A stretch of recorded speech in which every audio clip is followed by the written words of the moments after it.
বিসমিল্লাহ রহমানির রহিম। আসসালামু আলাইকুম প্রিয় দর্শক। এই দেখেন কি তৈরি করেছে, চাপটি ভর্তা ভাত তৈরি করেছে। জ্বর সর্দি কাশি মুখে রুচি নাই তো হয়েছে কি, চাপটি ভর্তা ভাত খাবেন। মাছ মাংস খেতে খেতে বোর হয়ে যাচ্ছেন, চিন্তার কারণ নেই, চাপটি ভর্তা ভাত খাবেন। আর এই টেস্টি চাপটি ভর্তা ভাত খেলে মাছ মাংসর কথা ভুলেই যাবেন।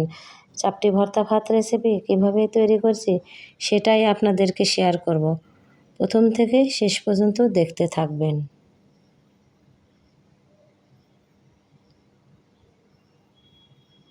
প্রথমে আমি চুলায় একটা ফ্রাই প্যান বসিয়ে দিয়েছি। ফ্রাই প্যানে আমি তেল ঢেলে দিলাম। তেলটা গরম হয়ে আসলে আমি 4টে সেদ্ধ করা ডিম ভেজে নেব। কারণ শুধু চাপটি ভর্তা ভাত খেলেই তো হবে না, একটু সেদ্ধ ডিম পুষ্টিকর খাবার খাওয়া লাগবে। তাই আমি 4টে ডিম সেদ্ধ করে তুলে নিলাম। এখন আমি ওই তেলে কুচানো পেঁয়াজ দিয়ে দিলাম, কুচানো কাঁচামরিচ দিয়ে দিলাম, দিয়ে আমি একটু টেলে নেব,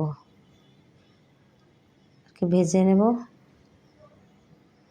ভাজা হয়ে গেছে, আমি এখন তুলে নেব। এটা দিয়ে আমি আলু ভর্তা করব, এই জন্য আমি পেঁয়াজ মরিচ টেলে নিলাম। এখন আমি আবারও একটু তেল দিয়ে দিলাম। তেলে আমি 5-6 টুকরা শুকনো ঝাল দিয়ে দিলাম। শুকনো ঝালটা আমি ভালো করে টেলে নেব। শুকনো ঝাল আমার টালা হয়ে গেছে, আমি একটা প্লেটে তুলে নিলাম। এখন আমি ওই তেলের ভিতরে ছিলে রাখা রসুনের কোয়া দিয়ে দিলাম, মোটা মোটা করে কাটা পেঁয়াজ ফালি দিয়ে দিলাম। এখন আমি এই রসুনের কোয়া আর পেঁয়াজ ফালি করে কাটা ভেজে নেব। এখন আমি সেদ্ধ করে রাখা কাঁঠালের বিচি দিয়ে দেব। আলুটা আর কাঁঠালের বিচি আমি প্রেশার কুকারেই সেদ্ধ করে নিয়েছিলাম। এখন আমি পেঁয়াজ আর রসুন দিয়ে ভালো করে কাঁঠালের বিচিটা ভেজে নেব। এখন আমার ভাজা হয়ে গেছে, প্লেটে তুলে নিলাম। এখন আমি এই যে ভর্তা রেডি করে নেব। এখন এদিকে আমি মসুরের ডাল ভিজিয়ে রেখেছিলাম, আদা রসুন থেকে পেস্ট করে নিয়েছি। এখন পেঁয়াজ কুচানো কাঁচামরিচ দিয়ে দিলাম। আমি স্বাদ মতো লবণ দিয়ে দিলাম, হলুদের গুঁড়া দিয়ে দিলাম, দিয়ে আমি ভালো করে মেখে নিলাম। এখন একটু ঝালের গুঁড়ো দিয়ে দিলাম আবারও, দিয়ে আমি ভালো করে মেখে নিলাম।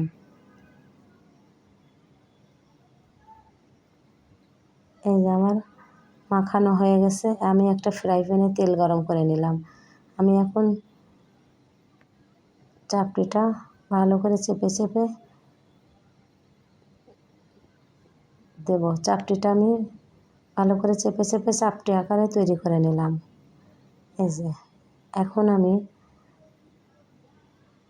ঢাকনা দিয়ে ঢেকে দেব। চাপটিটা আমার হয়ে এসেছে, আমি উল্টিয়ে দেব। এখন ভালো করে উল্টিয়ে দিলাম। এখন চাপটি আমার ভাজা হয়ে গেছে, প্লেটে তুলে নিলাম।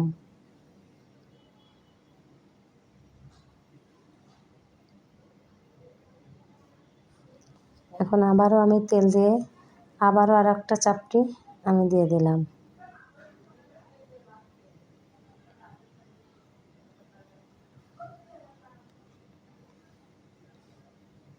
এখন এইভাবে আমি প্রত্যেকটা চাপটি ভেজে তুলে নেব।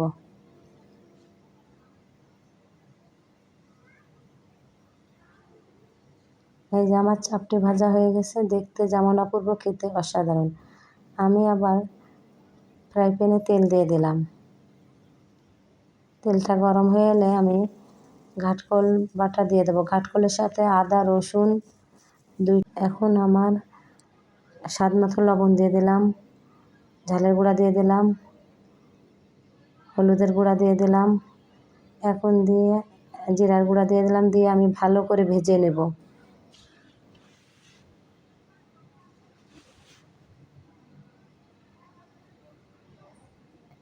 ভাজা আমার প্রায় হয়ে এসেছে। এখন আমি একটা প্লেটে তুলে নেব।